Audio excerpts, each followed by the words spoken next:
Day one of the United Kingdom's general campaigns kicked off today. Voters, media, and much of the Prime Minister's own party are still reeling from Rishi Sunak's surprise announcement about the elections.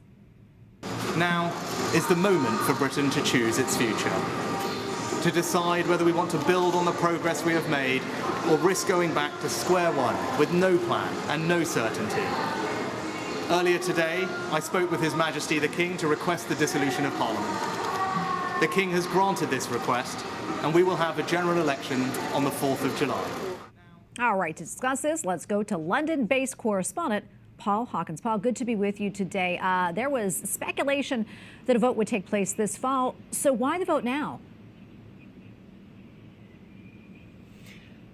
One word, inflation. Inflation in the UK, figures were released yesterday and it showed inflation in the UK falling to 2.3%. Now the Bank of England's target is 2%, and finally it gave Rishi Sunak a little bit of economic good news that he could then go to the British people.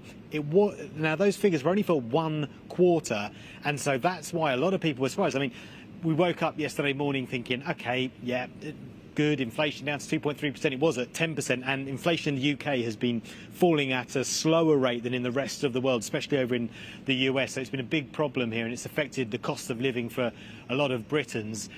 So lots of people were surprised when all of a sudden, come the afternoon, and even members of his own government didn't know about this. They had a meeting, a cabinet meeting was called. They were even given a fake agenda at that meeting, ahead of that meeting. And then when they sat down, he said, guys, I'm going to call an election.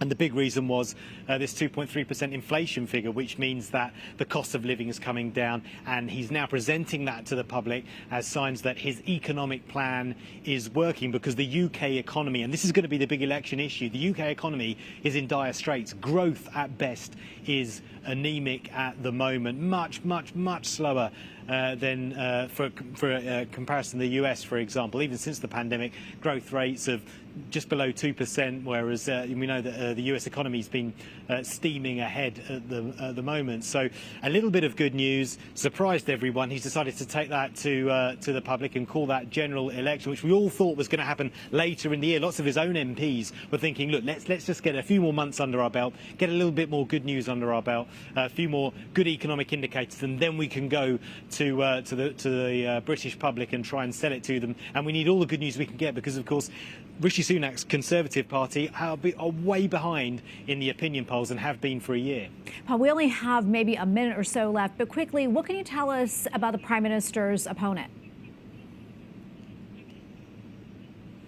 So Keir Starmer, Labour leader, he is and was a lawyer, a director of public prosecutions here in the UK. He's a football fan. He took over as leader of the Labour Party after that huge election defeat for Labour in 2019, has moved the party away from the left, away from nationalising lots of key British industries, more towards the centre ground. Think of it as a bit more like Tony Blair, in where he's positioning the Labour Party more towards the centre ground. But crucially, he doesn't have that charisma that Tony Blair has. A congenial guy, a nice guy, and someone who is way ahead in the opinion polls. And his strong election message will be changed, that after 14 years of a Conservative government, the country needs change. And now he needs to go and sell that to the British public. Paul, 20 seconds left and a whole lot of time. But for those of us in the U.S. and other parts of the world, what is the biggest concern or one of the bigger concerns for those in the UK right now? Definitely the economy. As I said, economic growth is really slow in the UK, where taxes are high, government borrowing is really high, so you can't raise taxes, you can't borrow any more money, and so everyone is saying the only way to raise more money to fund public services which need that investment is through economic growth. And so that will be the big message, that will be the big message that both parties will try to sell to the electorate, how we are going to grow the economy. And Paul, thank you for your time and your analysis today. We appreciate it.